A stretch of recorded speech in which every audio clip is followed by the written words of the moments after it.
রাজশাহী অঞ্চলকে মরুকরণের হাত থেকে রক্ষায় প্রধানমন্ত্রী তারেক রহমানের নির্বাচনী প্রতিশ্রুতি পদ্মা ব্যারেজ দ্রুত নির্মাণের দাবি জানিয়েছেন বাংলাদেশ পরিবেশ আন্দোলন বাপা রাজশাহী কমিটি। একই সঙ্গে বরেন্দ্র অঞ্চলে ভূ উপরিস্থ পানির ব্যবহার নিশ্চিত, সেচ প্রকল্প বাস্তবায়ন এবং পদ্মা নদীর ক্যাপিটাল ট্রেজিং এর মাধ্যমে পরিবেশ রক্ষা, কৃষি ও কৃষককে বাঁচানোর জোর দাবি জানানো হয়।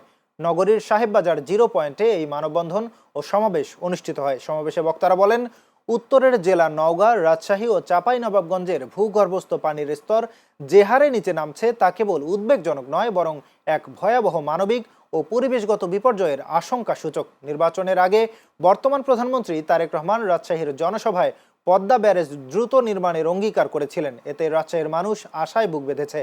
তাই এসব প্রকল্পের দ্রুত বাস্তবায়ন দাবি করেন বক্তারা।